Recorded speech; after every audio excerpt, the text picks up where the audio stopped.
Nunca imaginei que aos 68 anos eu descobriria a traição mais dolorosa da minha vida. Não de um marido ou de uma amiga, mas do meu próprio filho, o sangue do meu sangue. A pessoa que carreguei no ventre por 9 meses, que amamentei, que ensinei a dar os primeiros passos. Aquele menino de olhos brilhantes que um dia me olhou e disse: "Mamãe", pela primeira vez. Meu nome é Helena Mendonça, sou de São Paulo. Moro num casarão antigo no bairro Jardins que pertencia aos meus pais. Sempre fui uma mulher discreta, de poucas palavras, mas com uma força interior que poucos conhecem. Trabalhei durante 25 anos no Ministério Público Federal como investigadora, carreira que abandonei para me dedicar à criação do meu filho único, Ricardo, após a morte prematura do meu marido Paulo. A vida não foi fácil, mas construí um patrimônio sólido, administrando com sabedoria a herança que meu marido deixou e investindo em imóveis que se valorizaram ao longo do tempo. Tudo aconteceu num domingo de outono. O céu estava nublado, com aquela garoa fina típica de São Paulo, que parece que vai durar para sempre. Tinha preparado feijoada, o prato favorito do Ricardo. Ele veio almoçar comigo, como fazia uma vez por mês. Não mais que isso. Trouxe a namorada, Letícia, uma moça bonita, sempre muito bem vestida, com aquele tipo de sorriso que nunca chega aos olhos. Algo nela sempre me incomodou, mas sufoquei essa intuição porque queria ver meu filho feliz. O almoço transcorreu normalmente. Ricardo falou sobre seus projetos de abrir uma empresa de consultoria, pediu minha opinião sobre investimentos, perguntou sobre minha saúde com uma insistência que, agora percebo, tinha segundas intenções. "Mãe, tem tomado todos os remédios? Sente alguma tontura? O médico falou algo sobre seu coração?" Na hora, interpretei como preocupação. Que tola eu fui. Quando terminamos de comer, servi café na varanda. As folhas caíam no jardim que Antônio, meu jardineiro de confiança há 15 anos, cuidava com tanto carinho. Ricardo recebeu uma ligação e se afastou para atender, deixando o celular sobre a mesinha de centro. Letícia foi ao banheiro. Fiquei sozinha na varanda, observando as nuvens carregadas, sentindo aquela melancolia típica dos domingos à tarde, quando a solidão parece mais pesada. O celular vibrou. Uma mensagem apareceu na tela. Normalmente, jamais leria algo privado, mas o nome de Letícia piscou junto com palavras que não pude ignorar. "Se livrar da sua mãe e pegar essa herança." Meu coração disparou. Com as mãos trêmulas, desbloqueei o celular. Ricardo sempre usou minha data de nascimento como senha, algo que eu achava ser um gesto de carinho. A mensagem completa era ainda pior do que imaginei. "Amor, precisamos acelerar o plano. Quero me livrar logo da sua mãe e pegar essa herança. Já pesquisei sobre aqueles remédios que te falei. Ninguém desconfiaria de uma senhora com problemas cardíacos. Seria considerado morte natural." Senti como se o chão tivesse desaparecido sob meus pés. Minha visão escureceu por um instante e precisei me segurar na cadeira para não cair. Com o coração martelando no peito, rapidamente tirei fotos das mensagens com meu próprio celular e devolvi o aparelho de Ricardo exatamente como estava. Quando ele voltou, seu rosto não mostrava nenhum traço do monstro que havia se revelado nas mensagens. Sorria como o filho que sempre amei. Ofereceu-se para lavar a louça. Perguntou se eu precisava de algo da farmácia. Disse que me ligaria durante a semana. Beijou minha testa ao se despedir. Aquele beijo, que antes me trazia conforto, agora queimava como traição. Assim que saíram, desmoronei. Chorei como não chorava desde a morte do meu marido. Foram horas de um choro convulsivo, abraçando o porta-retratos com a foto de Ricardo criança, tentando entender em que momento perdi meu filho para a ganância. Onde eu havia errado? Teria sido muito permissiva? Ou talvez rígida demais? Será que a ausência do pai criou esse vazio que ele tentava preencher com dinheiro? Quando as lágrimas finalmente secaram, algo mudou dentro de mim. Olhei pela janela e vi que a chuva havia parado. O céu noturno estava limpo, e as estrelas brilhavam com uma clareza incomum para São Paulo. Foi como um sinal. Aquela dor lancinante começou a se transformar em algo diferente. Não era apenas tristeza, era indignação, era força. Era a determinação de uma mulher que enfrentou muitos desafios na vida e não seria derrotada pelo próprio filho. Passei a noite em claro, revirando-me na cama, relembrando cada detalhe das mensagens. Morte natural. Eles realmente planejavam me matar. Meu próprio filho. Quando o sol começou a nascer, levantei-me e olhei no espelho. Meus olhos estavam inchados, mas havia uma centelha ali que não existia antes. A investigadora que adormeceu dentro de mim por tantos anos estava desperta novamente. Vesti-me com cuidado, escolhendo um conjunto elegante de calça e blazer que usava nas ocasiões importantes. Penteei meu cabelo grisalho, passei batom e perfume. Se aquele seria o dia em que lutaria pela minha vida, o faria com dignidade. Às 7 da manhã, disquei o número que sabia de cor, embora raramente o utilizasse para assuntos pessoais. Eduardo Vasconcelos atendeu no segundo toque. Não éramos apenas advogado e cliente. Éramos amigos há mais de 3 décadas, desde os tempos em que trabalhávamos juntos no Ministério Público. Ele conhecia Ricardo desde bebê. Foi quem o ensinou a jogar xadrez, quem o aconselhou na escolha da faculdade. Eduardo, preciso te ver hoje. É questão de vida ou morte. Minha voz estava calma, mas ele me conhecia bem o suficiente para perceber a gravidade da situação. Helena, o que aconteceu? Você está bem? Fisicamente, sim, mas não posso falar por telefone. Preciso te mostrar algo pessoalmente, com urgência. Houve uma pausa do outro lado da linha. Eduardo tinha uma agenda sempre lotada, mas sua resposta foi imediata. Estarei no meu escritório às 8h30. Venha direto para lá. Vou cancelar meus compromissos da manhã. Agradeci e desliguei. Peguei minha bolsa, os documentos importantes que guardava no cofre atrás do quadro na biblioteca, incluindo meu testamento atual, e as fotos impressas das mensagens do celular de Ricardo. Antes de sair, olhei uma última vez para o retrato de família sobre a lareira. Paulo, Ricardo e eu, sorridentes numa praia do Guarujá, 15 anos atrás. Ricardo tinha acabado de entrar na faculdade. Éramos felizes, ou pelo menos eu acreditava que fôssemos. O motorista de aplicativo comentou sobre o trânsito enquanto seguíamos para a Avenida Paulista, onde ficava o escritório de Eduardo. Respondi automaticamente, minha mente a quilômetros de distância, repassando o que diria ao meu advogado, as perguntas que precisava fazer, as decisões que teria de tomar. O que Ricardo não sabia, o que ninguém além de Eduardo e alguns poucos colegas do passado sabiam, é que antes de ser apenas a mãe dele, eu fui uma das investigadoras mais respeitadas do Ministério Público Federal. Participei de operações que desmantelaram esquemas de corrupção envolvendo políticos de alto escalão, investiguei lavagem de dinheiro em escala internacional, enfrentei ameaças que me obrigaram a andar com segurança por meses. Abandonei essa vida quando me tornei mãe, mas nunca perdi as habilidades, os contatos, a capacidade de pensar estrategicamente. Enquanto o carro avançava pelo trânsito caótico da cidade, uma certeza crescia dentro de mim. Ricardo havia subestimado a mãe que tentava eliminar. Ele não estava apenas cometendo o pior dos pecados, planejar a morte de quem lhe deu a vida, mas também cometendo o pior dos erros, achar que eu seria uma presa fácil. Quando chegamos ao imponente edifício de vidro espelhado onde ficava o escritório Vasconcelos em Associados, respirei fundo. O que eu estava prestes a fazer mudaria para sempre minha relação com meu filho. Não havia volta, mas também não havia escolha. Era uma questão de sobrevivência e de justiça. O elevador subiu silenciosamente até o 20º andar. As portas se abriram para a recepção elegante do escritório.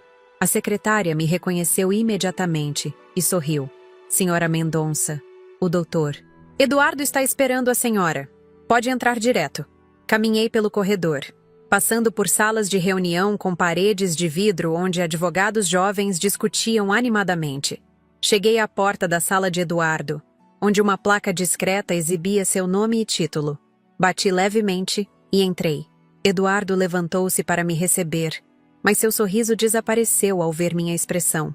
Conhecíamos um ao outro bem demais para fingir que tudo estava bem. Ele contornou a mesa, puxou uma cadeira para mim e fechou a porta garantindo nossa privacidade.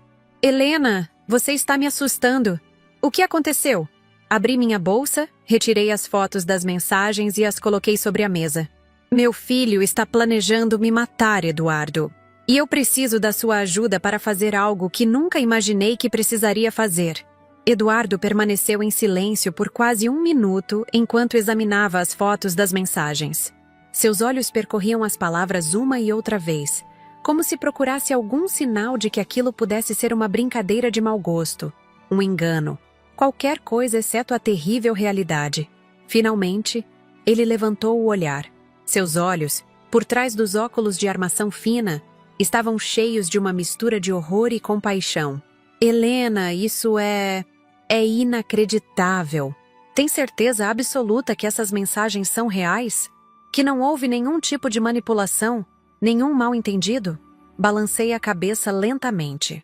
A dor em meu peito era física, como se alguém tivesse introduzido uma lâmina entre minhas costelas. Infelizmente, tenho certeza. Vi com meus próprios olhos no celular dele. E não foi apenas essa mensagem. Quando desbloqueei o aparelho, encontrei uma conversa inteira. Eles vêm planejando isso há meses, Eduardo. Meu próprio filho. Minha voz falhou. Eduardo levantou-se, serviu um copo d'água de uma jarra sobre o aparador e o trouxe até mim.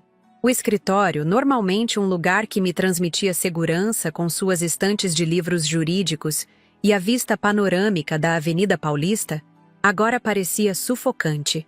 Preciso que me conte tudo, Helena. Cada detalhe que você lembra dessas mensagens. E precisamos decidir rapidamente como proceder. Se o que você está me mostrando é verdade, e não tenho razão para duvidar, você está em perigo iminente. Tomei um gole d'água, tentando organizar meus pensamentos. As mãos ainda tremiam, mas minha mente começava a funcionar com a clareza que me caracterizou durante meus anos de investigação. Eles mencionaram remédios específicos, Eduardo. Medicamentos que poderiam interagir com meus remédios para o coração e provocar um ataque que pareceria natural. Letícia aparentemente tem um primo farmacêutico que poderia fornecer essas substâncias sem levantar suspeitas. Falavam sobre a melhor maneira de adulterar minha medicação diária. Eduardo fez anotações rápidas em um bloco de papel. Havia detalhes sobre datas. Alguma menção a um prazo específico? Ricardo mencionou que precisavam agir antes do meu aniversário de 70 anos, daqui a 2 anos. Aparentemente, ele descobriu que planejo fazer uma revisão completa do meu testamento nessa data, e temia que eu pudesse reduzir a parte dele ou incluir instituições de caridade como beneficiárias. Uma risada amarga escapou dos meus lábios. O que ele não sabe é que eu realmente planejava deixar metade do patrimônio para a fundação que criei para crianças com câncer. Sempre acreditei que Ricardo estaria bem estabelecido profissionalmente a essa altura. Não precisaria de tanto dinheiro. Que ingenuidade a minha... Eduardo ajustou os óculos, um gesto que sempre fazia quando estava pensando profundamente. Havia mais alguma pessoa envolvida além de Ricardo e Letícia? Qualquer menção a cúmplices? Consultores? Fechei os olhos, tentando recordar cada palavra daquela conversa horrível. Sim, eles mencionaram um advogado chamado Marcelo, que estaria ajudando a preparar documentos falsos. Aparentemente precisavam da minha assinatura em alguns papéis e estavam planejando como consegui-la. Letícia sugeriu que poderiam me drogar levemente, deixar-me confusa, mas consciente o suficiente para assinar. Eduardo levantou-se abruptamente, caminhou até a janela e ficou de costas para mim por alguns instantes. Quando se virou, seu rosto havia endurecido. Marcelo Bueno. Trabalhou neste escritório por 2 anos antes de ser demitido por conduta antiética. Vem tentando roubar clientes nossos desde então. Não me surpreende que esteja envolvido em algo assim. Passou a mão pelos cabelos grisalhos, visivelmente perturbado. Helena, precisamos agir com extrema cautela. Se confrontarmos Ricardo diretamente, ele pode acelerar o plano ou encontrar outra maneira de te prejudicar. O primeiro passo é garantir sua segurança imediata. Assenti, sentindo uma estranha calma me dominar. O choque inicial estava dando lugar à pragmática investigadora que fui um dia. Já pensei nisso. Não vou voltar para casa. Tenho um apartamento no nome da minha fundação, no Itaim Bibi. Ricardo não sabe da existência dele. Posso ficar lá temporariamente. Eduardo me olhou com uma mistura de admiração e preocupação. Você sempre foi 2 passos à frente de todo mundo, Helena. Mas não acho prudente que fique sozinha, mesmo num lugar que Ricardo desconheça. E se precisamos coletar provas adicionais contra ele, talvez seja melhor. Completei seu pensamento. Continuar fingindo que não sei de nada. Manter as aparências enquanto construímos um caso sólido. Ele assentiu gravemente. Exatamente. Mas com proteção. Tenho contatos na polícia que podem providenciar vigilância discreta. E sugiro fortemente que troquemos seu celular e computadores. Se Ricardo e Letícia estão realmente determinados, podem ter instalado algum tipo de software de monitoramento nos seus dispositivos. A ideia de que meu filho poderia estar espionando minha vida privada me causou uma nova onda de náusea. Respirei fundo, tentando manter a compostura. Há outra coisa, Eduardo. Algo que não mencionei ainda porque é quase insuportável pensar nisso. Inclinei-me para a frente, baixando a voz. Embora estivéssemos sozinhos na sala. Nas mensagens, Ricardo mencionou recursos da fundação.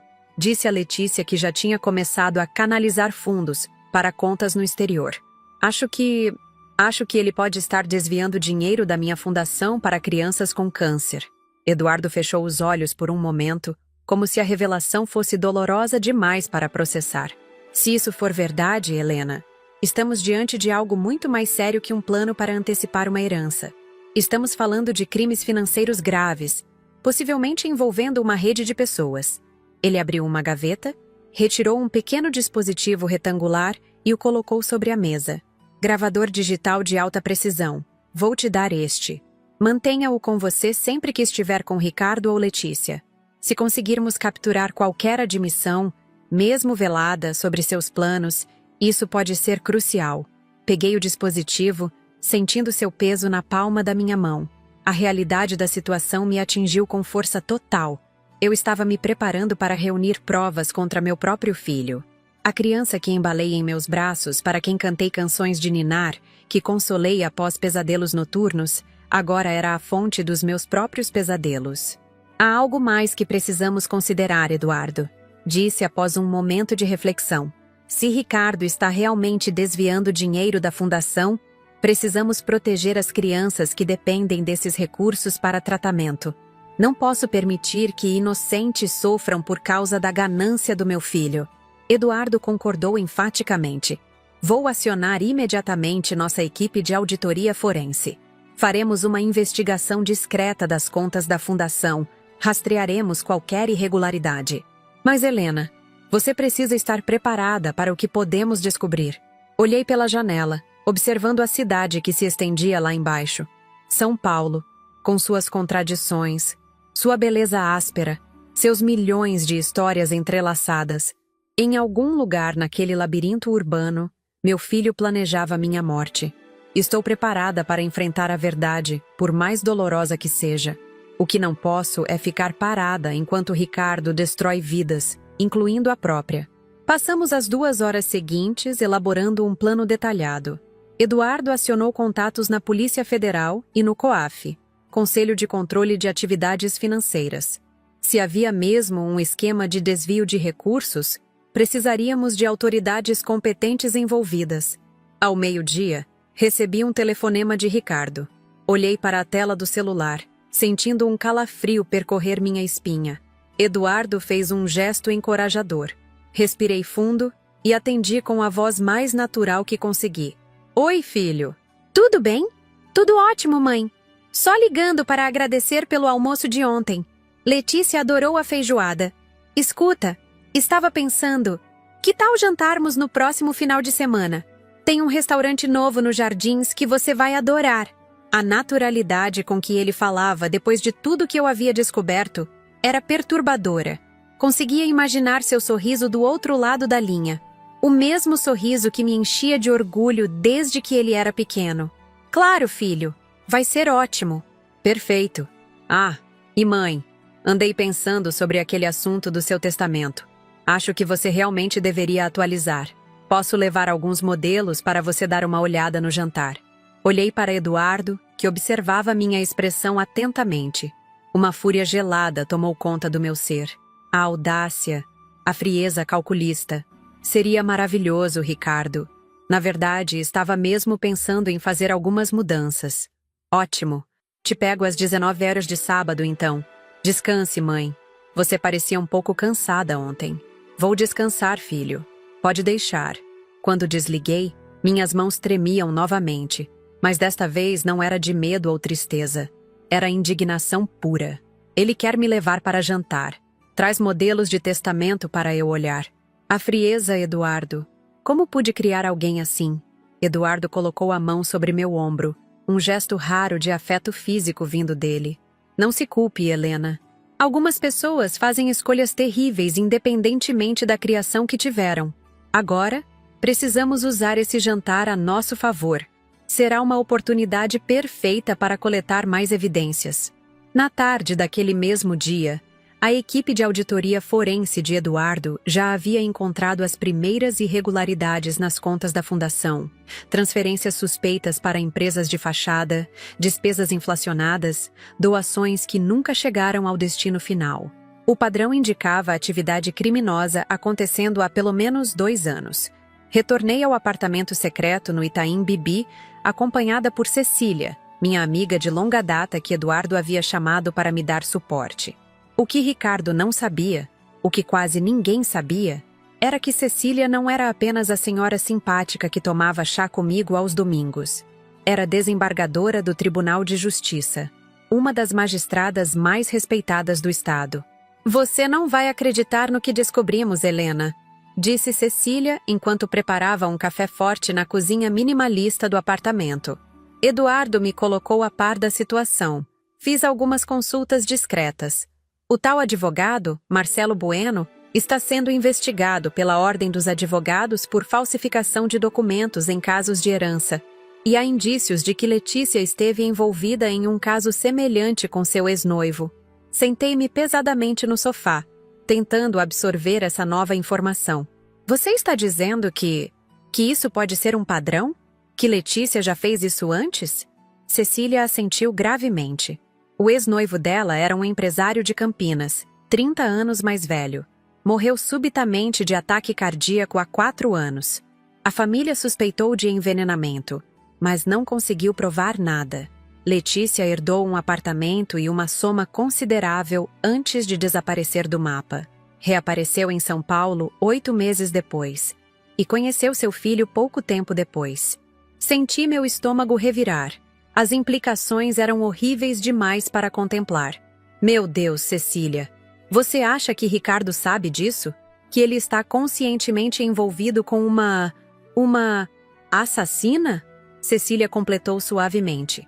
Não sabemos com certeza se ela realmente matou o ex-noivo, mas as coincidências são perturbadoras. E, considerando as mensagens que você viu, naquela noite, não consegui dormir. Fiquei na varanda do apartamento, observando as luzes da cidade, repassando cada momento dos últimos anos, procurando sinais que deveria ter notado. O afastamento gradual de Ricardo, o interesse súbito pela minha saúde, as perguntas frequentes sobre investimentos, propriedades, seguros. Por volta das 3 da manhã, tomei uma decisão. Não seria apenas uma vítima nessa história. Não permitiria que Ricardo e Letícia destruíssem não apenas minha vida, mas também o trabalho da fundação que ajudava centenas de crianças com câncer. Se eles queriam guerra, teriam guerra. Mas seria no meu terreno, seguindo minhas regras. Pela manhã, liguei para Eduardo. Tenho um plano, disse sem preâmbulos. Vamos deixar que Ricardo e Letícia pensem que estão vencendo. Vou fingir interesse nos modelos de testamento que ele quer me mostrar. Vou parecer cada vez mais frágil, confusa. Vou plantar a ideia de atualizar meu testamento no sítio em Atibaia, longe de testemunhas num final de semana. Helena, isso é arriscado, Eduardo advertiu. Se eles realmente planejam te envenenar, não chegaremos a esse ponto, interrompi. Quero atraí-los para uma armadilha. O sítio em Atibaia é o lugar perfeito. Podemos equipá-lo com câmeras escondidas, microfones. Se conseguirmos capturá-los falando abertamente sobre o plano, discutindo como vão me matar e desviar o dinheiro da fundação, houve um longo silêncio do outro lado da linha. É perigoso, mas pode funcionar. Eduardo finalmente respondeu. Vou falar com meus contatos na Polícia Federal. Isso vai além de um caso de família, Helena. Se há desvio de recursos de uma fundação beneficente, precisamos das autoridades apropriadas envolvidas. Faça isso, concordei. E Eduardo, há mais uma coisa que preciso te contar. Algo que nunca compartilhei com quase ninguém. Respirei fundo antes de continuar. Durante meus anos no Ministério Público Federal, trabalhei em alguns casos que envolviam figuras de altíssimo escalão. Um desses casos acabou sendo abafado por questões políticas, mas as evidências que coletamos ainda existem. Guardei cópias como seguro. Nunca imaginei que precisaria usá-las. Helena, você está falando de... Sim, aquele caso. A pessoa em questão hoje ocupa uma das posições mais importantes do judiciário brasileiro. Se eu pedir, ele não poderá negar ajuda. Nas 2 semanas seguintes, mantive uma fachada de normalidade. Jantei com Ricardo no restaurante chique dos Jardins, ouvi seus conselhos sobre como deveria simplificar minha vida financeira, concordei que talvez fosse hora de passar o bastão da administração do meu patrimônio para ele. Cada palavra falsa que saía da minha boca era como veneno, mas sorri e representei meu papel. Enquanto isso, nos bastidores, uma operação complexa se desenrolava. O sítio em Atibaia foi discretamente equipado com o que havia de mais moderno em tecnologia de vigilância. Agentes da Polícia Federal, disfarçados de funcionários da companhia telefônica, instalaram microfones sensíveis e câmeras ocultas em cada cômodo. No galpão adjacente à propriedade, uma equipe de monitoramento seria posicionada. E então, exatamente como planejado durante nosso jantar, lancei a isca. Filho, estive pensando. Você tem razão sobre atualizar meu testamento. Na verdade, andei refletindo muito sobre a vida, sobre o legado que quero deixar. Que tal passarmos um final de semana no sítio em Atibaia? Poderíamos revisar todos os documentos com calma, longe da agitação da cidade. Os olhos de Ricardo brilharam de uma maneira que agora reconheci como pura ganância. Ele segurou minha mão sobre a mesa, um gesto que antes me traria conforto, mas que agora só me causava repulsa. Mãe, acho uma ideia excelente. Você precisa mesmo de um tempo longe de São Paulo. Respirar ar puro. Podemos ir neste final de semana mesmo. Levo todos os documentos necessários e ajudo você a organizar tudo. O plano estava em movimento. Dentro de alguns dias, eu enfrentaria meu próprio filho em uma batalha onde a verdade seria minha única arma. Uma verdade dolorosa, devastadora, mas necessária. Enquanto voltávamos para casa naquela noite, observei o perfil de Ricardo enquanto ele dirigia, cantarolando baixinho uma música qualquer. Como aquele menino doce que eu conhecia tinha se transformado neste estranho capaz de planejar a morte da própria mãe? Em algum lugar, por trás daquela máscara de filho dedicado, existia ainda algum resquício do Ricardo que amei incondicionalmente? Uma parte de mim queria acreditar que sim, que talvez, de alguma forma, ele tinha sido manipulado por Letícia, arrastado para um plano que inicialmente não era dele. Mas as evidências indicavam o contrário. Meu filho era o arquiteto de sua própria corrupção moral. Ao nos despedirmos na porta da minha casa, Ricardo me abraçou fortemente. Te amo, mãe. Descansa bem, tá? Vai ser um final de semana especial. Forcei um sorriso, sabendo que dentro de poucos dias, nossas vidas mudariam para sempre. Também te amo, filho, respondi, as palavras soando ocas aos meus próprios ouvidos. Mal posso esperar. O sítio em Atibaia sempre foi meu refúgio. Um pedaço de paraíso a menos de 2 horas de São Paulo. Paulo e eu compramos a propriedade quando Ricardo tinha apenas 5 anos. Eram 3 alqueires de terra com uma nascente própria, pomar de frutas e uma casa principal de estilo colonial, com vigas de madeira expostas e uma varanda que circundava toda a construção. Quantos finais de semana felizes passamos ali, ouvindo o canto dos pássaros, colhendo jabuticabas diretamente do pé, pescando na pequena represa que mandamos construir. Agora, esse lugar de memórias preciosas seria o cenário da confrontação mais dolorosa da minha vida. Cheguei na sexta-feira à tarde, algumas horas antes de Ricardo e Letícia. Precisava verificar se tudo estava preparado conforme o planejado. Antônio, Meu fiel jardineiro, que na verdade era um agente disfarçado da ABIN que Eduardo havia designado para minha proteção, me recebeu no portão. Está tudo pronto, Dona Helena. Ele murmurou enquanto carregava minhas malas para dentro. As câmeras e microfones estão posicionados estrategicamente em todos os ambientes. A equipe de monitoramento está instalada no galpão dos fundos, com acesso pelos eucaliptos, completamente fora de vista. O ministro chegará discretamente amanhã pela manhã. Assente, sentindo um nó na garganta. Havia algo profundamente surreal em transformar minha casa de campo em uma operação policial. Em outra vida, há muitos anos, eu organizava essas operações contra criminosos desconhecidos. Jamais imaginei que um dia estaria orquestrando uma armadilha para meu próprio filho. E os medicamentos que mencionei? Conseguiram substituir? Sim, senhora. Trocamos todos os remédios do seu necessaire por placebos idênticos. Se tentarem adulterar sua medicação, você não correrá perigo real. E a equipe médica estará a postos, de qualquer forma. Suspirei, olhando ao redor da sala de estar com seus sofás de couro desgastado e a lareira de pedra onde tantas vezes assamos marshmallows nas noites frias. Cada objeto naquela casa contava uma história, cada canto guardava uma lembrança.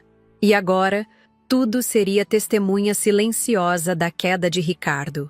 Tem certeza que quer seguir com isso, Dona Helena? Antônio perguntou, seu olhar cheio de compaixão. Ainda dá tempo de recuar, de encontrar outra solução. Balancei a cabeça resoluta. Não há outra solução, Antônio. Se cancelarmos agora, Ricardo simplesmente tentará novamente, talvez de uma forma que não possamos prever ou evitar. E as crianças da fundação continuarão sofrendo com o desvio de recursos. Não, precisamos seguir até o fim. À noite, sentada sozinha na varanda com uma xícara de chá de camomila, observei as estrelas brilhando intensamente no céu do interior paulista. O silêncio era interrompido apenas pelo coachar dos sapos na represa e pelo ocasional pio de uma coruja. Em momentos como esse, quase podia sentir a presença de Paulo ao meu lado, como se ele tivesse vindo me dar forças para o que estava por vir. O que você faria, meu amor? Murmurei para o céu estrelado. Como chegamos a este ponto? Onde erramos na criação do nosso filho? Não houve resposta, claro. Apenas o vento suave balançando as folhas das árvores. Mas, de alguma forma, senti uma paz me envolvendo. A certeza de que, independentemente do resultado, eu estava fazendo o que precisava ser feito. Por mim, pelas crianças da fundação e, de certa forma, pelo próprio Ricardo. Talvez enfrentar as consequências de seus atos fosse a única chance de redenção para ele. Na manhã seguinte, acordei com o barulho de um carro subindo a estrada de terra que levava à casa. Olhei pela janela e vi um SUV preto discreto estacionando próximo ao pomar. Dele desceu um homem alto, de porte elegante, acompanhado por 2 seguranças. Mesmo à distância, reconheci imediatamente a figura de Alexandre de Moraes, ministro do Supremo Tribunal Federal. Nossa história remontava a mais de 2 décadas, quando trabalhei em um caso de corrupção que envolvia figuras poderosas da política nacional. Moraes, então um jovem e brilhante promotor, estava no centro da investigação. Quando o caso foi abruptamente arquivado por pressões políticas, fui eu quem garantiu que as provas mais sensíveis fossem preservadas. Anos depois, essas mesmas provas ajudaram a desbaratar um esquema ainda maior. Desde então, mantivemos um respeito mútuo e uma dívida recíproca. Desci para recebê-lo na cozinha, onde Antônio já havia preparado café fresco. Helena, o ministro me saudou com um abraço contido. Seu rosto, conhecido nacionalmente por sua seriedade, mostrava uma expressão de genuína preocupação. Gostaria que nos reencontrássemos em circunstâncias mais felizes. Eu também, Alexandre, mas agradeço profundamente que tenha vindo pessoalmente. Ele assentiu gravemente. Depois que Eduardo me explicou a situação, não poderia agir de outra forma. O que descobrimos sobre as atividades do seu filho e da namorada dele vai muito além de um plano contra você. Estamos diante de uma rede de lavagem de dinheiro que utiliza fundações beneficentes como fachada. Seu caso pode ser a chave para desmantelar todo o esquema. Sentamos à mesa da cozinha enquanto ele me mostrava fotos e documentos em seu tablet. As conexões eram mais extensas e perturbadoras do que eu imaginava. Ricardo e Letícia não estavam sozinhos. Havia políticos envolvidos, empresários, outros advogados além de Marcelo Bueno. A Fundação para Crianças com Câncer que criei com tanto amor tinha se tornado apenas uma peça em um tabuleiro muito maior de corrupção. Como não percebi isso acontecendo debaixo do meu nariz? Lamentei, sentindo-me tola e ingênua. O ministro colocou a mão sobre meu ombro. Um gesto raro de empatia vindo de um homem conhecido por sua frieza profissional. Não se culpe, Helena. Essas pessoas são especialistas em esconder seus rastros. E Ricardo tinha a vantagem adicional de ser seu filho, alguém em quem você confiava implicitamente. Eles usaram seu amor maternal como arma contra você. Por volta do meio-dia, ouvimos o som de outro veículo se aproximando. Meu coração disparou no peito. Era o momento. Eles chegaram, anunciei, a voz mais firme do que esperava. O ministro e seus assistentes se retiraram para o galpão onde a equipe de monitoramento estava instalada.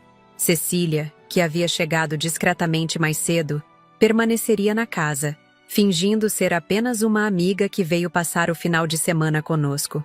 Forcei um sorriso quando Ricardo e Letícia entraram carregando suas malas. Meu filho me abraçou com entusiasmo, beijando minha bochecha. Mãe, o sítio está lindo como sempre. Letícia, não te falei? Este lugar é um paraíso. Letícia sorriu. Aquele sorriso que nunca alcançava seus olhos. Estava especialmente elegante naquele dia, com um vestido estampado leve e sandálias caras. Parecia uma jovem comum, despreocupada, aproveitando um final de semana no campo.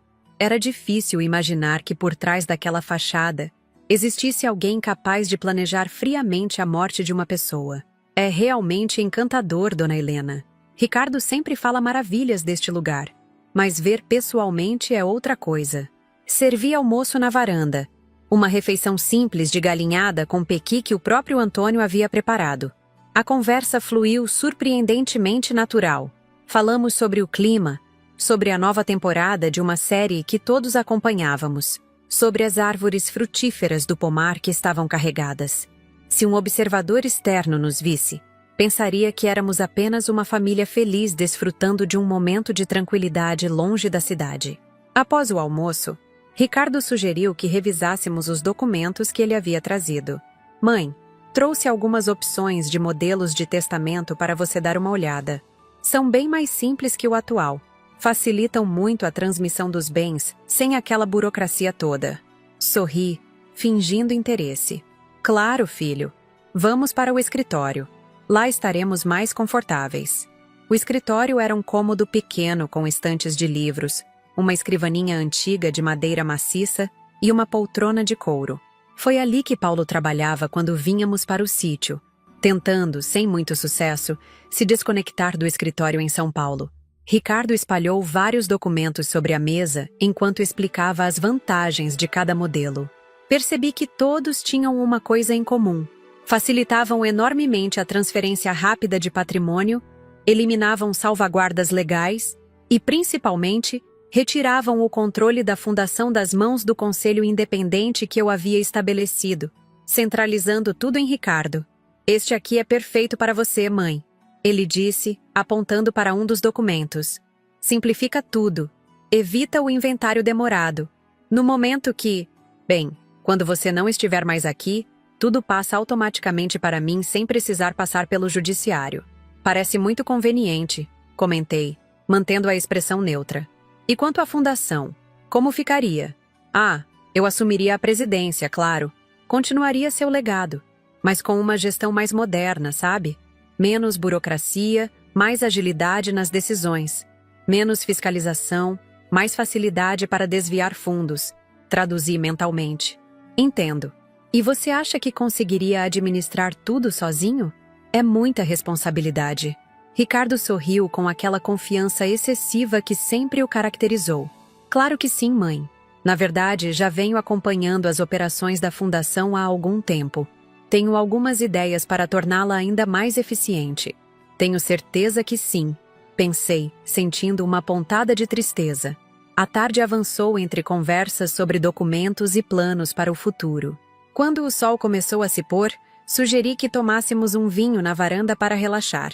Ricardo se ofereceu prontamente para buscar as taças e abrir a garrafa. Foi nesse momento que o plano começou a se desenrolar como previsto. De acordo com as informações que Eduardo havia coletado, Ricardo e Letícia planejavam me dopar levemente naquela noite, deixando-me confusa o suficiente para assinar documentos sem compreender completamente seu conteúdo. Aceitei a taça que Ricardo me ofereceu, fingindo não notar o breve olhar que ele trocou com Letícia. Tomei um pequeno gole, elogiando o sabor da bebida. Poucos minutos depois, comecei a atuar como se estivesse ficando sonolenta e ligeiramente confusa. Nossa, estou me sentindo estranha. Deve ser o cansaço da semana, murmurei, deixando minha cabeça pender ligeiramente. Por que não deita um pouco no sofá, mãe? Ricardo sugeriu, a preocupação em sua voz soando quase genuína. Você trabalha demais, precisa descansar. Deixei que ele me guiasse até o sofá da sala. Cecília, interpretando perfeitamente seu papel, demonstrou preocupação. Helena, você está bem? Quer que eu chame um médico? Não. É só cansaço. Vou ficar bem depois de um cochilo. Ricardo interveio rapidamente. Não se preocupe, Cecília. Minha mãe às vezes fica assim, especialmente depois de beber vinho. Eu cuido dela. Fingi adormecer, mantendo a respiração lenta e regular. Através das pálpebras semicerradas, observei Ricardo fazer um gesto para Letícia, que saiu discretamente da sala e retornou minutos depois com uma pasta. Ela está completamente apagada, sussurrou Ricardo. O remédio funcionou mais rápido do que esperávamos. Ótimo, respondeu Letícia, sua voz agora desprovida da doçura afetada que usava quando falava comigo. Vamos fazer isso logo. Você trouxe os documentos originais? Sim, estão todos aqui. E mais alguns que preparei caso surja a oportunidade. Se conseguirmos a assinatura dela em todos, resolvemos tudo de uma vez. Ouvi o som de papéis sendo manuseados, cadeiras sendo arrastadas para perto do sofá onde eu estava. E quanto à velha amiga dela? Não vai interferir? Perguntou Letícia. Cecília. Ela foi tomar banho. Depois vai preparar o jantar. Temos pelo menos meia hora. Ricardo se aproximou, tocando meu ombro levemente. Mãe? Mãe, preciso que você assine uns documentos. É para simplificar suas contas, lembra? Conversamos sobre isso mais cedo. Gemi suavemente, fingindo despertar com dificuldade. Ricardo? O que foi? Só preciso de sua assinatura, mãe. Não se preocupe, eu cuido de tudo. Ele colocou uma caneta em minha mão e guiou-a até a linha de assinatura no documento. Com movimentos propositalmente desajeitados, rabisquei algo que remotamente se parecia com minha assinatura. Ótimo, mais este aqui. É sobre a fundação, lembra? Letícia assistia à cena com um sorriso predatório nos lábios. Era fascinante, de uma maneira perturbadora, observar como ambos se transformavam quando pensavam que ninguém estava olhando. As máscaras haviam caído completamente. Após assinarem 5 documentos diferentes, Ricardo parecia exultante.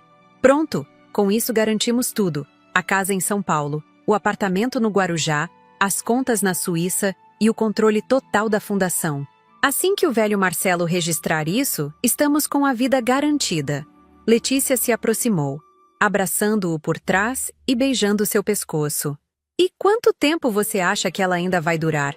Depois daquele ajuste na medicação para o coração que fizemos semana passada, imaginei que já teríamos resultados. Ricardo deu de ombros com uma indiferença que gelou meu sangue.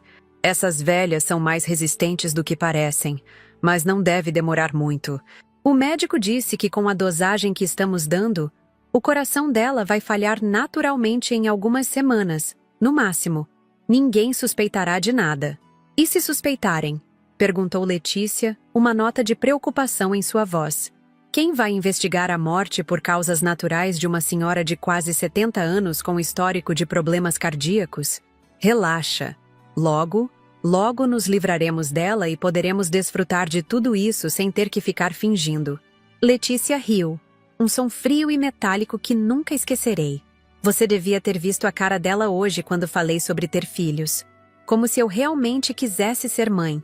A única coisa que quero é me livrar dessa velha e curtir a herança.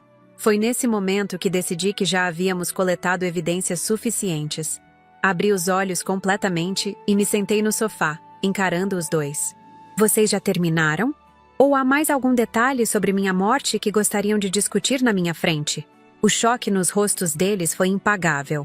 Ricardo empalideceu instantaneamente, enquanto Letícia deu um passo para trás, como se tivesse levado um tapa. Mamãe? Você estava acordada? Perfeitamente acordada, Ricardo. E não foi só isso. Cada palavra que vocês disseram nos últimos 20 minutos foi gravada e está sendo transmitida neste exato momento para autoridades que estão muito interessadas nessa pequena operação que vocês montaram.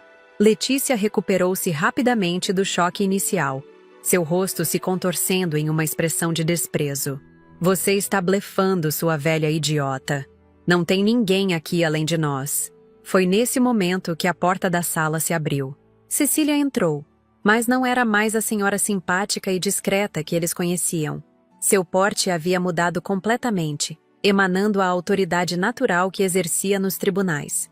Atrás dela, entraram os 2 agentes da Polícia Federal que acompanhavam o ministro Alexandre de Moraes. Na verdade, disse Cecília com uma voz firme que nunca haviam ouvido antes, a casa está repleta de testemunhas, e não somos pessoas comuns. A porta dos fundos se abriu e o próprio ministro Alexandre de Moraes entrou na sala, seguido por Eduardo e mais 2 delegados federais. Seu semblante severo, tão conhecido dos brasileiros através da televisão, parecia ainda mais imponente pessoalmente. Ricardo cambaleou, precisando se apoiar na mesa para não cair. Sua expressão oscilava entre o terror e a descrença. Isso não pode estar acontecendo. O que significa isso? Quem são essas pessoas? Levantei-me lentamente, sentindo uma estranha calma me envolver. Não havia mais necessidade de fingir, de representar. Pela primeira vez em semanas, podia ser simplesmente eu mesma. Isso, meu filho, é justiça. Algo que você parece ter esquecido completamente. O ministro deu um passo à frente, sua voz grave preenchendo a sala. Ricardo Mendonça e Letícia Campos, vocês estão detidos por conspiração para homicídio, tentativa de fraude, lavagem de dinheiro e desvio de recursos de instituição beneficente. Vocês têm o direito de permanecer em silêncio. Tudo o que disserem poderá e será usado contra vocês no tribunal.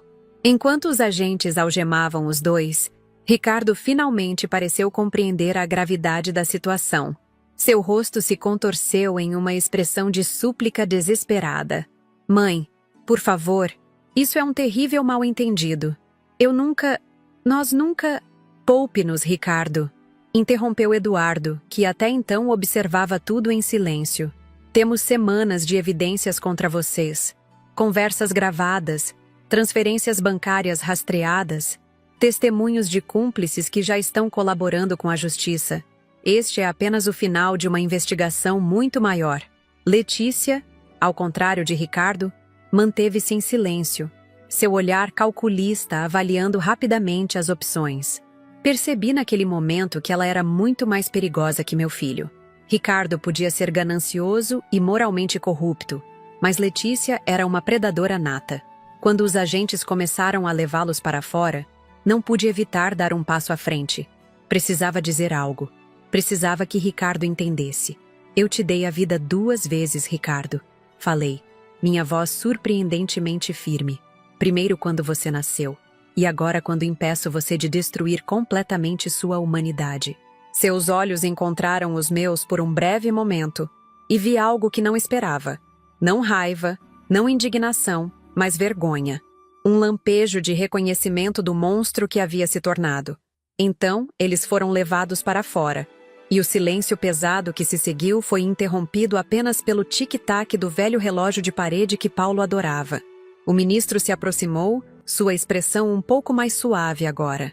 Senhora Helena, sua coragem hoje não apenas salvou sua vida, mas ajudará a desmantelar uma rede criminosa que vem operando há anos no país. Sei que o preço pessoal foi imenso, mas quero que saiba que sua ação fará diferença na vida de muitas pessoas inocentes. Assenti lentamente, sentindo o peso daquelas palavras. O preço havia sido alto.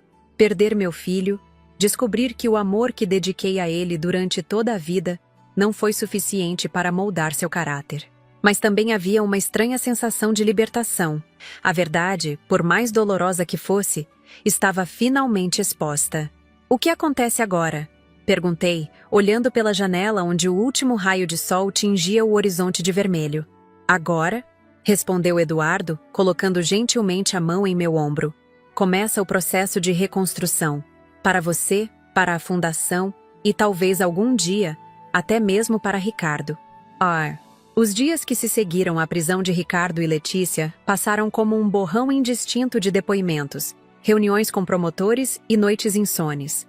Voltei para São Paulo em um estado de torpor emocional, como se meu corpo estivesse presente, mas minha alma tivesse ficado perdida em algum lugar naquela estrada de terra em Atibaia. A casa nos jardins, antes um refúgio acolhedor cheio de memórias, agora parecia um museu de uma vida que não me pertencia mais. Cada fotografia de Ricardo nas paredes, cada objeto que ele tocou, cada canto onde brincamos juntos, tudo havia sido contaminado por uma nova realidade que eu ainda lutava para aceitar. Uma semana após a prisão, recebi a visita de Eduardo e Cecília. Sentamos no jardim, o lugar onde sempre me senti mais próxima de Paulo, como se as plantas que ele ajudou a escolher mantivessem algo de sua essência. As investigações estão avançando rapidamente, informou Eduardo, seu tom profissional ligeiramente suavizado pela preocupação com meu estado. Ricardo está detido em uma cela especial na Polícia Federal. Letícia está em outra unidade. Descobrimos mais do que esperávamos, Helena. Cecília estendeu a mão sobre a mesa de jardim, seus dedos tocando levemente os meus. Você está pronta para ouvir? Podemos fazer isso outro dia, se preferir. Balancei a cabeça, endireitando os ombros. Não. Preciso saber tudo. Por pior que seja. Eduardo abriu uma pasta que trouxera, mostrando documentos, fotografias e relatórios financeiros. O esquema era muito maior e mais antigo do que imaginávamos. Começou aproximadamente 4 anos atrás, quando Ricardo conheceu Letícia em um evento beneficente da fundação. Ela já tinha um histórico. Confirmamos que o ex-noivo dela realmente morreu em circunstâncias suspeitas, embora nunca tenham conseguido provar nada. Mas o mais chocante, continuou ele, é que eles não estavam sozinhos. Havia uma rede inteira operando através de diversas fundações beneficentes no país. O modus operandi era sempre o mesmo: infiltrar-se em instituições de caridade legítimas, ganhar a confiança dos administradores, assumir gradualmente o controle financeiro e desviar recursos. Cecília complementou. Sua fundação foi apenas uma entre dezenas. O esquema total movimentou mais de 200 milhões de reais nos últimos 5 anos. Dinheiro que deveria ter ido para tratamento de crianças com câncer, pesquisas médicas, programas de alimentação em comunidades carentes.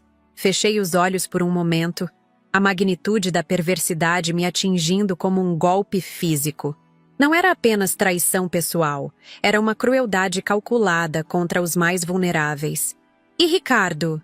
Ele sabia de tudo isso? Era realmente parte ativa desse esquema? Eduardo hesitou, trocando um olhar com Cecília. Helena, não há forma suave de dizer isso. As evidências indicam que Ricardo não foi manipulado por Letícia, como talvez fosse consolador acreditar. Na verdade, em muitos aspectos, ele era o mentor. Encontramos correspondências datadas de antes mesmo dele conhecê-la, onde ele já consultava especialistas sobre como assumir o controle da fundação após sua morte. O silêncio que se seguiu foi interrompido apenas pelo canto de um sabiá em alguma árvore próxima. Uma parte de mim queria gritar, outra queria negar, refutar as evidências, encontrar alguma explicação alternativa que me permitisse preservar, ainda que fragmentada, a imagem do filho que amei. Mas a investigadora que fui um dia não permitiria essa autoilusão. Entendo, respondi finalmente, minha voz surpreendentemente calma. E o que acontece agora? O ministro Alexandre de Moraes está pessoalmente supervisionando o caso, explicou Cecília. Dada a extensão do esquema e o envolvimento de figuras públicas, o processo está correndo sob sigilo de justiça. Ricardo e Letícia foram formalmente indiciados por tentativa de homicídio, associação criminosa, lavagem de dinheiro, estelionato e desvio de recursos. A pena pode chegar a 30 anos. 30 anos. Meu filho passaria potencialmente o resto da vida útil atrás das grades. O menino que embalei, que ensinei a andar de bicicleta, a quem sequei as lágrimas após o primeiro coração partido na adolescência, agora um homem condenado a envelhecer em uma cela. Há mais uma coisa, Helena, disse Eduardo, sua voz subitamente mais grave. Ricardo pediu para vê-la. Levantei o olhar, surpresa. Ele quer me ver? Por quê? O que ele disse? Não entrou em detalhes. Apenas insiste que precisa falar com você pessoalmente. A decisão, é claro, é inteiramente sua. Nos dias que se seguiram, a notícia do esquema começou a vazar para a imprensa, apesar do sigilo judicial. Não mencionavam nomes, mas falavam de uma organização criminosa sofisticada que desviava recursos de instituições beneficentes. Recebi inúmeras ligações de jornalistas, que Eduardo habilmente desviou. Por 2 semanas, ignorei o pedido de Ricardo para me ver. Concentrei-me em trabalhar com auditores para avaliar o real impacto na fundação, garantir que os tratamentos das crianças não fossem interrompidos, restabelecer controles financeiros adequados. O trabalho era uma forma de anestesia para a dor que carregava. Numa manhã de terça-feira, enquanto tomava café na varanda, recebi um telefonema inesperado. Era do presídio onde Ricardo estava detido. Um suicídio havia sido tentado na noite anterior. Ricardo não obteve sucesso, mas estava hospitalizado sob vigilância. Aquela notícia quebrou algo dentro de mim. Apesar de tudo, a traição, o plano para me matar, os crimes contra crianças inocentes, ele ainda era meu filho. A imagem dele sozinho em uma cama de hospital, confrontando finalmente o abismo que havia criado, era insuportável. Naquela mesma tarde, dei entrada no complexo penitenciário da Polícia Federal. O processo de revista e identificação foi frio e impessoal, como se eu fosse apenas mais uma visitante anônima, não a mãe do detento que havia tentado tirar a própria vida. Um agente me conduziu por corredores cinzentos até a ala hospitalar. Chegando lá, hesitei na porta. Ricardo estava deitado, um braço conectado a um soro, o outro algemado à cama. Seu rosto, antes sempre tão cuidadosamente barbeado e bronzeado, agora estava pálido e com a barba por fazer. Parecia ter envelhecido 10 anos em poucos dias. Quando me viu, seus olhos se arregalaram em descrença. Mãe, você veio mesmo. Sua voz estava rouca, frágil, tão diferente do tom confiante que sempre usava. Aproximei-me lentamente, sentando na cadeira ao lado da cama. Não sabia o que dizer, então simplesmente esperei. Eu não acreditei quando disseram que você tinha aceitado me ver, continuou ele, evitando meu olhar.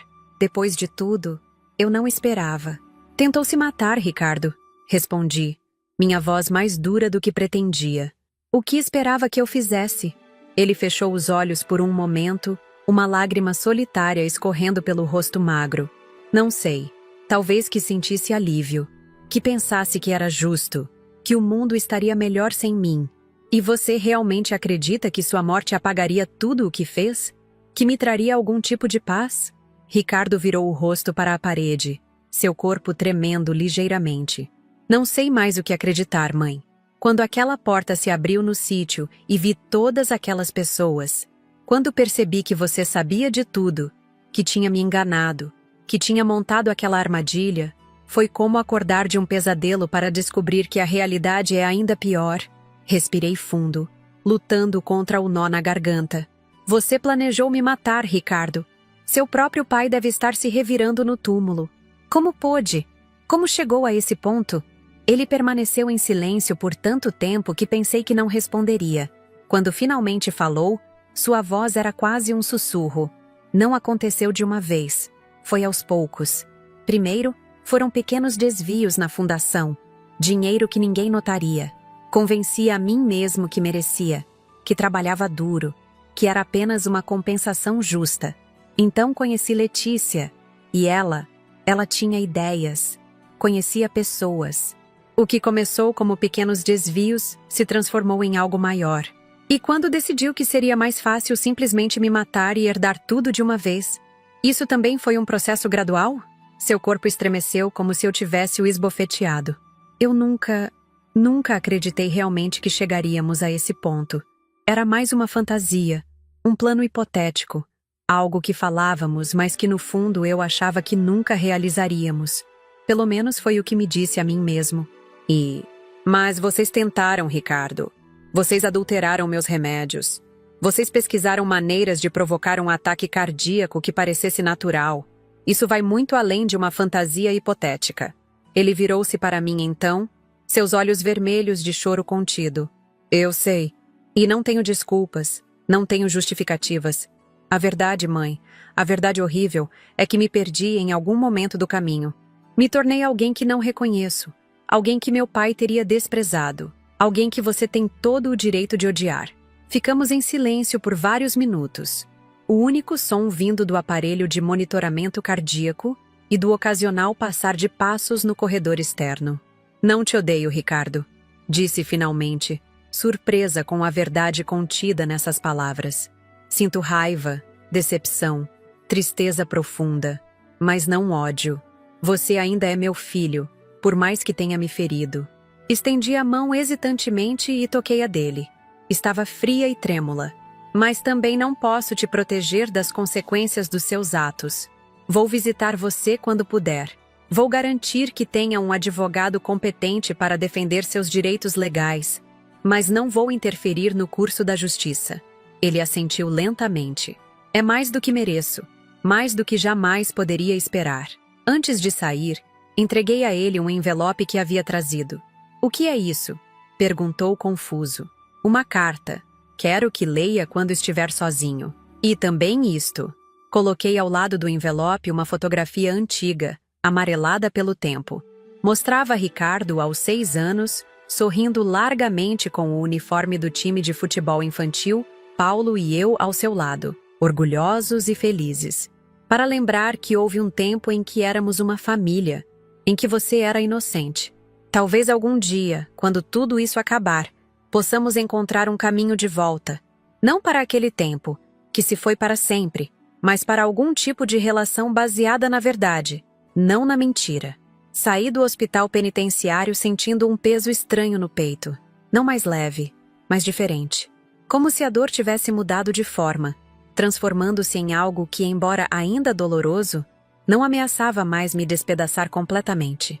Nas semanas que se seguiram, mergulhei no trabalho de reconstrução da fundação. Com a ajuda de Eduardo, Cecília e uma equipe de especialistas em gestão de organizações sem fins lucrativos, estabelecemos novos controles, revisamos cada contrato, cada parceria, cada centavo gasto nos últimos 5 anos. Descobrimos que aproximadamente 30 milhões de reais haviam sido desviados no total. Dinheiro que deveria ter financiado tratamentos, comprado equipamentos, contratado médicos especialistas. O impacto em vidas humanas era incalculável.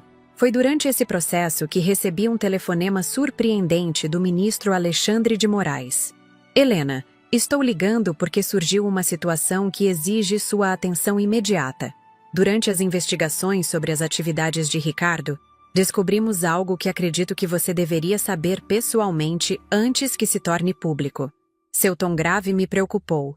O que foi, ministro? Encontraram algo ainda pior? Não exatamente.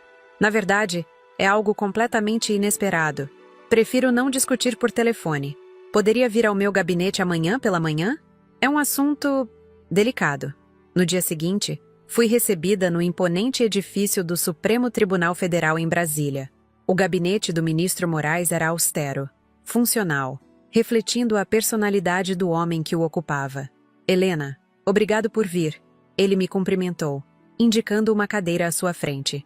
O que vou lhe mostrar agora foi descoberto durante a análise forense dos computadores apreendidos na residência de Ricardo. Ele deslizou uma pasta sobre a mesa. Abria com apreensão, esperando encontrar mais evidências de crimes, mais provas da depravação moral do meu filho. Em vez disso, vi um conjunto de e-mails impressos. Comecei a ler, e meu coração quase parou. Eram correspondências entre Ricardo e uma jovem chamada Juliana, de 19 anos. O conteúdo revelava algo inacreditável. Ricardo tinha uma filha, uma neta que eu nunca soube que existia. Isso não pode ser verdade, murmurei atordoada. É verdade, confirmou o ministro. Verificamos meticulosamente. Quando Ricardo tinha 22 anos, teve um breve relacionamento com uma funcionária da sua casa. Uma moça chamada Carla que trabalhava temporariamente como auxiliar de limpeza. Ela engravidou, mas nunca contou a Ricardo. Mudou-se para Salvador, onde criou a menina sozinha. Infelizmente, Carla faleceu há 2 anos, vítima de câncer. E essa moça, Juliana, ela sabe sobre Ricardo? Sim. Aparentemente, pouco antes de morrer, Carla contou tudo à filha. Juliana, que estuda medicina na Universidade Federal da Bahia, conseguiu rastrear Ricardo através das redes sociais e entrou em contato por e-mail há aproximadamente 1 ano. Os dois vinham se correspondendo desde então. Folheei as páginas, lendo trechos das mensagens. Ricardo parecia genuinamente interessado em conhecer a filha, enviava dinheiro regularmente para ajudar nos estudos, perguntava sobre seu bem-estar. Era uma faceta dele que eu jamais imaginaria existir. Ela sabe da prisão dele? Perguntei. Ainda não. A investigação é sigilosa e ela está em Salvador. Achamos que você deveria saber primeiro, tomar uma decisão sobre como proceder. Naquela mesma tarde, fiz uma ligação que mudaria o curso da minha vida mais uma vez. Juliana atendeu após 3 toques, sua voz jovem soando confusa ao ouvir meu nome. Dona Helena? A mãe do Ricardo? Sim, querida. Sei que deve ser um choque receber minha ligação, mas preciso muito conversar com você. Há coisas importantes que você precisa saber e eu gostaria muito de conhecer minha neta. 3 dias depois, recebi Juliana em minha casa nos Jardins. A semelhança com Ricardo quando jovem era impressionante. Os mesmos olhos, o mesmo formato de rosto. Mas havia uma doçura em sua expressão, uma gentileza genuína que me lembrou Paulo. Nossa conversa foi difícil, dolorosa. Contei tudo. Os crimes de Ricardo, a prisão, a tentativa de suicídio. Ela chorou, perguntou detalhes, tentou compreender como o pai que conhecia apenas por e-mails carinhosos poderia ser o mesmo homem capaz de tais atrocidades. Eu tinha tantos planos, disse ela, enxugando as lágrimas. Íamos nos encontrar nas minhas férias. Ele prometeu me ajudar a conseguir um estágio em São Paulo. Tomei suas mãos entre as minhas, sentindo uma conexão imediata com essa jovem que era sangue do meu sangue. Juliana, sei que acabamos de nos conhecer e que nada disso é fácil. Mas se você quiser, se permitir, eu gostaria de fazer parte da sua vida. Não para substituir seu pai, nem para compensar suas ações, mas porque você é minha neta e porque já perdi tempo demais sem saber da sua existência. Ela me olhou longamente, seus olhos, tão parecidos com os de Ricardo, avaliando minha sinceridade. Eu gostaria muito disso, respondeu finalmente, um pequeno sorriso iluminando seu rosto. Sempre quis conhecer minha família paterna. Só não imaginei que seria nestas circunstâncias. Nos meses que se seguiram, reconstruí não apenas a fundação, mas também minha vida. Juliana passou a visitar São Paulo regularmente, às vezes ficando semanas em minha casa. Descobri que ela tinha não apenas a aparência de Ricardo, mas também o brilhantismo intelectual que ele sempre demonstrou, embora canalizado de maneira muito mais positiva. Em um desenvolvimento que nem eu poderia prever, Juliana revelou ter talento não apenas para a medicina, mas também para a gestão. Começou a me ajudar na reestruturação da fundação, trazendo ideias frescas, energia jovem e uma perspectiva única. Afinal, ela conhecia em primeira mão o impacto que instituições de saúde podiam ter na vida das pessoas, tendo perdido a mãe para o câncer. 1 ano após a prisão de Ricardo, recebi um convite surpreendente. O ministro Alexandre de Moraes, impressionado com o trabalho de recuperação que fizemos na fundação, propôs que eu assumisse a presidência do recém-criado Conselho Nacional de Fiscalização de Entidades Beneficentes, um órgão vinculado ao Ministério da Justiça dedicado a prevenir fraudes em instituições sem fins lucrativos. Sua experiência, tanto profissional quanto pessoal, faz de você a pessoa ideal para este cargo, explicou ele durante um jantar formal em Brasília. Ninguém compreende melhor a importância de garantir que o dinheiro destinado a causas nobres chegue realmente a quem precisa. Aceitei a posição, com uma condição: que Juliana pudesse trabalhar ao meu lado como assistente executiva, conciliando com seus estudos de medicina. O ministro concordou prontamente. A cerimônia de posse foi realizada no Palácio da Justiça, com a presença de autoridades, representantes de fundações de todo o Brasil e, para minha surpresa, dezenas de crianças, pacientes atuais e antigos da fundação que havia criado tantos anos antes. Em seu discurso, o ministro Moraes mencionou minha história pessoal sem entrar em detalhes sensíveis, referindo-se ao caso apenas como um exemplo extraordinário de como a justiça, mesmo quando começa dentro de casa, pode transformar o sistema como um todo. Naquela noite, enquanto assistia ao noticiário que cobriu o evento, recebi uma carta da penitenciária. Era de Ricardo. Ele havia visto a cerimônia pela televisão de sua cela. A carta era breve, mas sincera. Mãe, vi você hoje, resplandecente em sua nova missão. Há uma amargura em saber que fui eu quem, involuntariamente, a colocou nesse caminho. Mas também há um estranho conforto em pensar que, de alguma forma distorcida, algo de bom surgiu de minha queda. Juliana me visita regularmente. Ela é extraordinária. Tem o seu coração e a sua força. Talvez, através dela, algo da nossa família sobreviva além dos erros que cometi. Não peço perdão. Sei que algumas coisas estão além do perdão. Mas agradeço por não me abandonar completamente, por me permitir conhecer minha filha, por manter viva a possibilidade, ainda que remota, de um dia encontrar redenção. Com arrependimento e gratidão, Ricardo. Dobrei a carta cuidadosamente e a guardei na gaveta da escrivaninha, onde mantinha as fotografias antigas da família. Não havia respostas fáceis. Não havia finais perfeitos para uma história como a nossa. Mas havia, talvez, a possibilidade de criar algo novo das ruínas. Não apagando o passado, mas construindo um futuro que, de alguma forma, desse sentido a tanto sofrimento.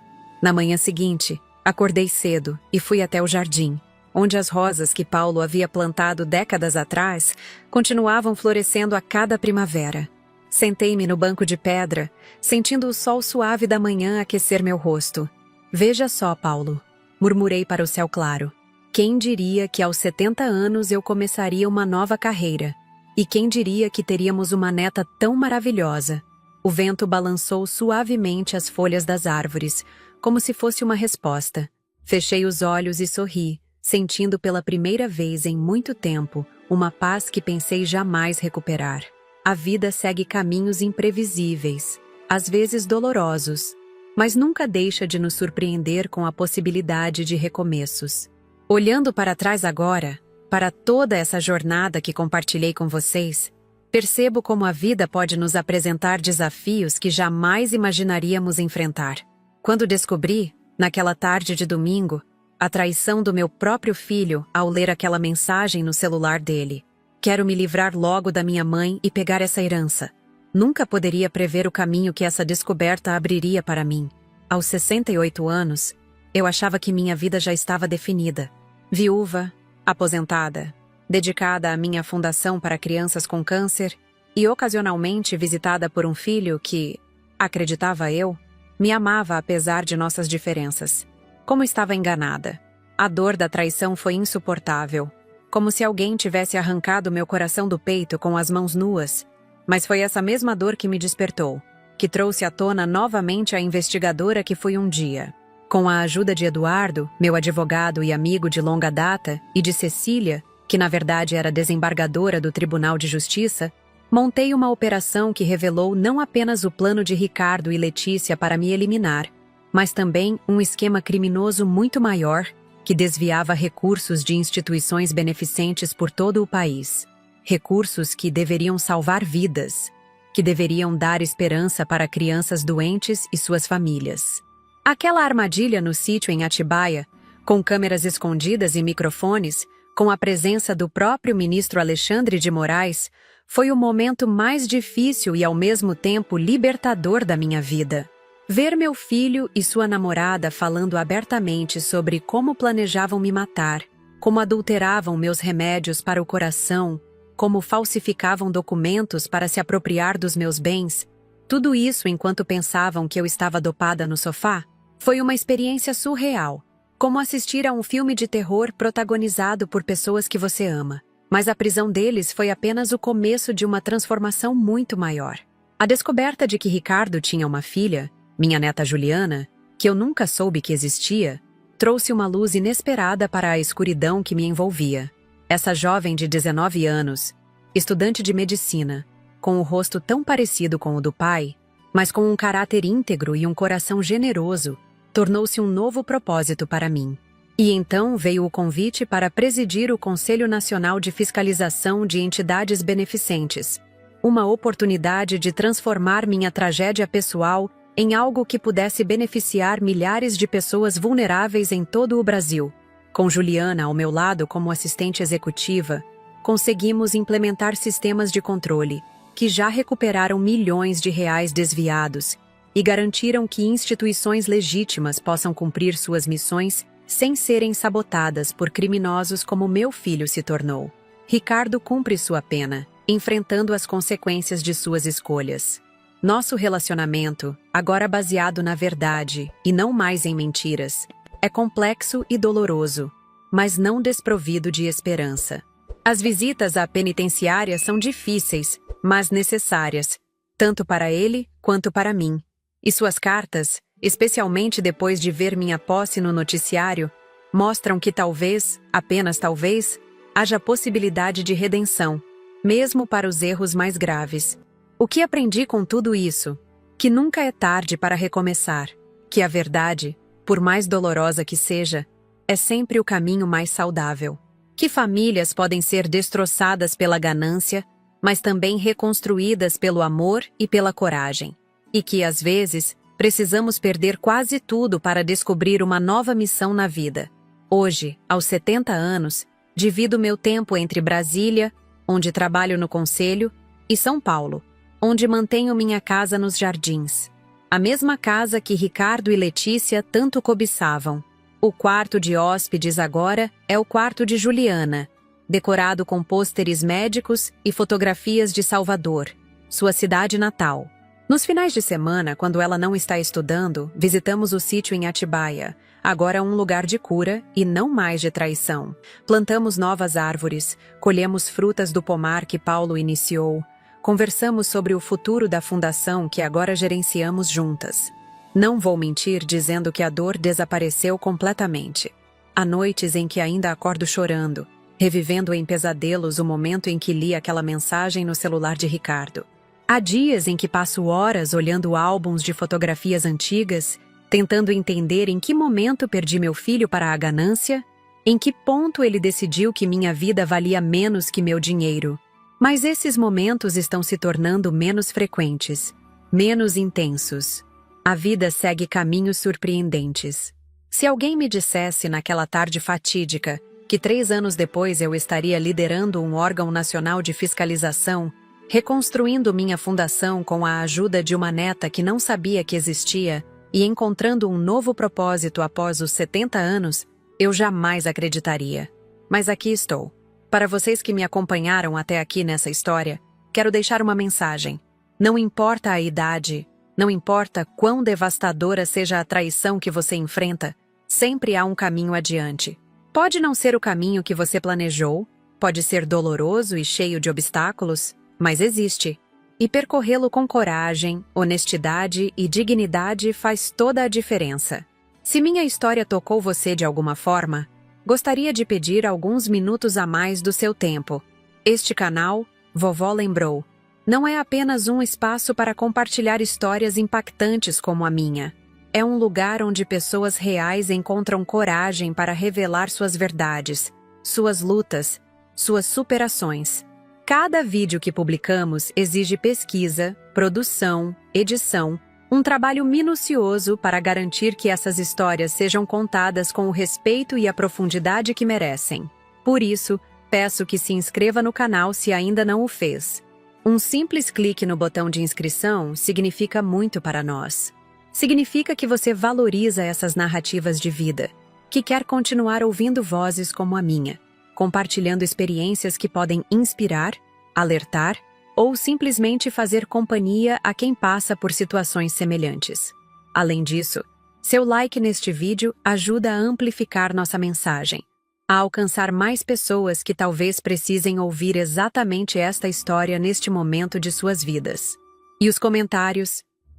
Os comentários são verdadeiros tesouros para nós. Conte-nos o que sentiu ao ouvir minha história. Você já enfrentou uma traição familiar? Como lidou com isso?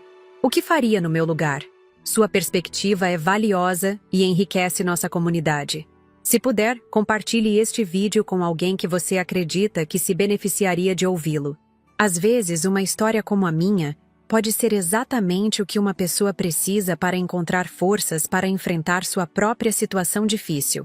E se minha história realmente tocou você, se tirou lágrimas dos seus olhos ou provocou reflexões profundas, considere nos apoiar através do Valeu Demais, nossa forma de receber doações para manter o canal funcionando e trazendo novos conteúdos diariamente. Cada contribuição, por menor que seja, faz uma diferença enorme. Ela nos permite continuar buscando histórias importantes, produzindo vídeos de qualidade e ampliando nosso alcance. Esse apoio financeiro é fundamental para cobrir os custos de produção, pesquisa e toda a logística necessária para trazer até você narrativas autênticas e impactantes como a que compartilhei hoje. Fazer essa doação é muito simples. Basta clicar no botão Valeu Demais, que aparece abaixo do vídeo. Você pode escolher o valor com o qual se sente confortável para contribuir. Cada centavo é investido diretamente na produção de mais conteúdo de qualidade para o canal Vovó Lembrou. Agradeço de coração por ter dedicado seu tempo a ouvir minha história. Não foi fácil reviver esses momentos, expor feridas tão profundas e pessoais. Mas se minha experiência puder ajudar mesmo que seja uma única pessoa a reconhecer sinais de perigo, a valorizar a verdade acima das aparências ou a encontrar força para recomeçar, então cada lágrima derramada ao narrar esses eventos terá valido a pena. Lembre-se, não importa a sua idade, não importa quão devastadora seja a traição que você enfrenta, você ainda tem capítulos importantes para escrever na sua história. E nós, aqui no Vovó Lembrou, estaremos sempre aqui para ouvir, compartilhar e apoiar sua jornada. Até o próximo relato, e muito obrigada por ter chegado até aqui comigo.